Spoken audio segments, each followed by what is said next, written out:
Hi. Every relationship has ruptures.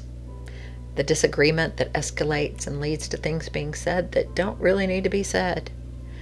The moments where somebody shuts down when the other person might really need them to stay present. The comments that really sting. The door or cabinet that gets closed a little too hard out of frustration. The conversation that ended with both people feeling unheard and neither knowing quite how to recover from that. Ruptures are inevitable. They are part of what it means to be two humans in a relationship, both carrying their own nervous systems, their own patterns, their own history of what closeness looks like and feels like.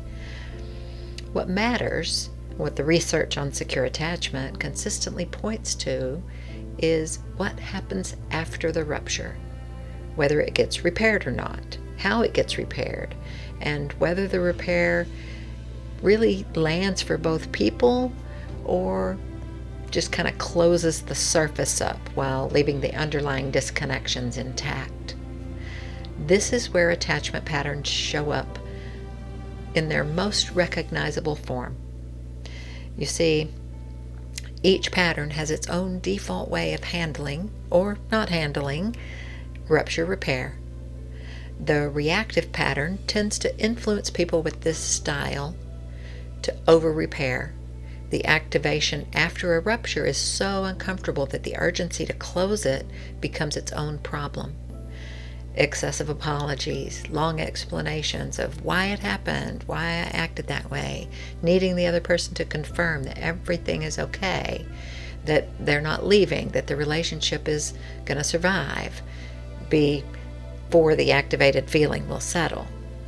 The repair itself becomes another bid for reassurance, and the other person can feel that urgency, which sometimes makes it harder for them to genuinely settle. The detached pattern tends to influence people with this style to under-repair or skip repair entirely, sweep things under the rug. They move on, they act like it didn't happen, or they minimize it. It wasn't that big of a deal, we're fine. The discomfort of sitting in the emotional aftermath of a rupture is significant enough that getting past it as quickly as possible feels like the priority. But the rupture that doesn't get addressed doesn't usually just dissolve. It stays in the room, it stays in the relationship, and it adds to a quiet accumulation of unaddressed moments that slowly change the relationship and can lead to resentment. The push-pull pattern can influence people with this style to do both. Over-repair immediately after the rupture out of fear of abandonment, and then create distance, again, once the immediate threat has passed. The repair doesn't quite land because this underlying pattern is still there.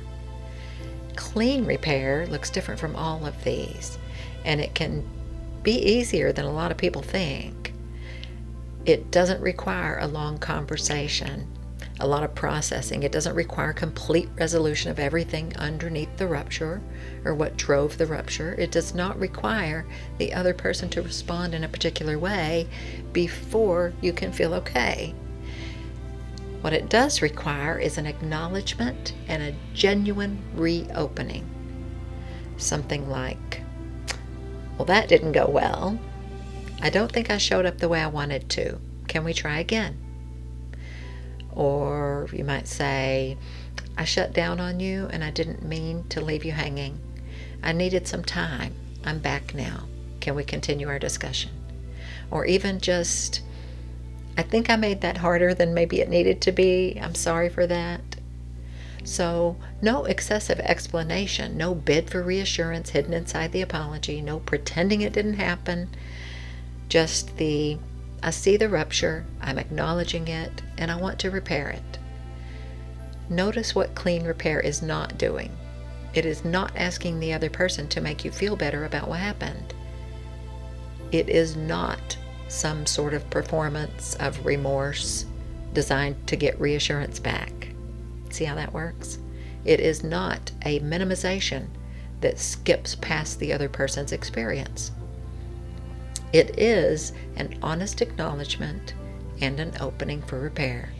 And that simplicity might be a little harder than it sounds for a lot of people, because their pattern, their beliefs, their life experiences are all underneath things driving them. The person with reactive attachment style has to practice resisting the urge to over-explain and resist their urge to keep checking whether the other person is okay yet. The person with detached attachment style has to practice resisting the urge to minimize and just move past the rupture, usually spoken of as sweeping it under the rug, like I said earlier. The person with the push-pull attachment pattern has to practice staying present for the repair rather than creating distance again once the immediate anxiety settles. Clean repair, done consistently, even imperfectly, does something important for the nervous system. It builds evidence that rupture is survivable, that connection can be lost and found again, that the relationship is strong enough to hold difficulty without breaking. That evidence accumulates, and over time it's going to start to feel more familiar than the old expectation that the nervous system had. The nervous system thinks that ruptures mean something is fundamentally wrong or that the relationship is in danger. Not true. We can build more familiar experiences for the nervous system, ones that the nervous system trusts. So this week, if a rupture happens in any of your relationships, small or large, try the clean repair. Not the over-explanation, not the minimization, not the pretending it didn't happen. Just a simple acknowledgement and a genuine reopening. I see the rupture, I'm acknowledging it, and I want to repair it. This makes a huge difference every single time. This opens up the possibility for change and repair in the relationship. So ruptures are inevitable, and repair is absolutely possible. That's all for today, and I think that is all on the connection portion related to attachment patterns. I'm going to be doing a live this coming Sunday about this.